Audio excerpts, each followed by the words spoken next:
So do you guys just not do the anal probe anymore? Is that... Nah, that's more or less been retired. I see. Do you still have the thing?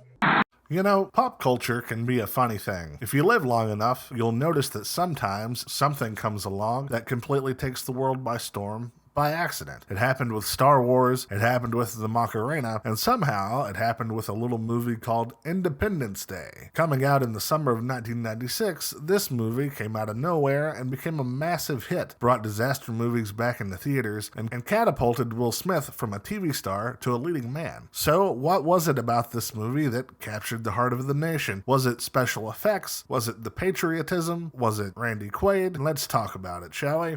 The movie starts with aliens making their way to Earth, and immediately we're introduced to a myriad of characters. There's the president, who was elected for his Clint Eastwood impression, Nukem. David and his father, who are playing chess in the park, Captain Stephen Hiller, played by Will Smith, his girlfriend Jasmine, played by Vivica Fox, and eventually his best friend Jimmy, who is played by Harry Connick Jr., and maybe one of the most annoying characters ever written. Right here, yeah!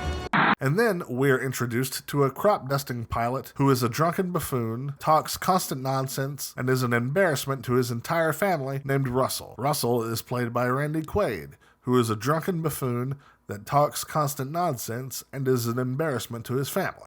As the aliens arrive on Earth, people stare in shock and amazement, which quickly turns into running and screaming as the aliens release a bunch of super weapons and murder billions of people. But thankfully, the dog survives, because we all know in a movie, you always have to save the dog. The military pilots close to Los Angeles decide to launch a counter-offensive attack, and it goes horribly wrong, but there is a silver lining: Jimmy dies. Then Steve mistakes this alien for Chris Rock, and then the president decides to give nukes a try, but it fails, and all hope is lost. But luckily, computers are a thing, and David decides that since a virus took down Jurassic Park, it can work on an alien ship. So, David and Steven implant the virus in the mothership, which takes down all of their shields, which allows the military to fight back and destroy the big ships. And, cherry on top, Russell dies. As everyone collectively celebrates the death of this stupid character, Steve and David walk away from their crashed ship looking all cool and stuff, and the movie ends. Everyone is happy, we did it. The world came together and fought off aliens, thanks to us, America.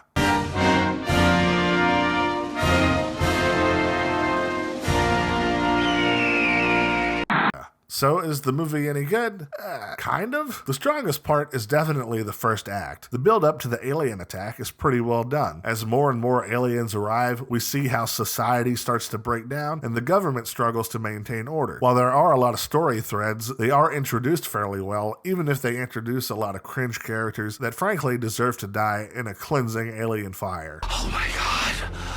Oh my god! And the attack itself is pretty impressive. The rest of the movie really suffers from the excessive runtime. This movie is 2.5 hours long, and it really starts to feel like it, especially in the second act. Mostly because they just keep repeating the same story beats over and over again. There are also some story elements that should have been reworked, and honestly, the character of Russell should be completely taken out of this movie. Since the only reason this character is even in the movie is just so he can eventually die, then why not just have the president die instead? I think it would have been very impactful to see a president sacrifice himself for the world, especially after giving his big speech a few minutes earlier. Then there's the acting. Will Smith is pretty good. He has a natural charm, and we see it a lot here. Jeff Goldblum is also pretty good. I mean, he's essentially just being Jeff Goldblum, but you know, do what works, I suppose. Screen legend Robert Loggia seems to be having a lot of fun as this hard-nosed, no-nonsense general. He seems to really know what this character is supposed to be an homage of, and really leans into it, which is fun. However, there is Bill Pullman, who I never thought was a good actor. He suffers from a bad case of zero personality disorder, and you really don't get much from him here. Even his big speech essentially falls flat, but luckily the music swells just at the right time in order to make it work. Surprisingly, after rewatching this, Vivica Fox and Margaret Collin are actually both pretty good. They play women that, despite being side characters, feel very well-rounded, and I think they're standouts in this movie. Overall, the movie's not terrible. I do think it's a good way to kill some time, so if you have some friends over and the rain ends up forcing the barbecue inside, it may be fun, especially if you can get through that second act. Anyway, that's it for this one, kids. How do you feel about Independence Day? Leave a comment below and let me know. As always, thanks so much for being here, and I'll see you next time.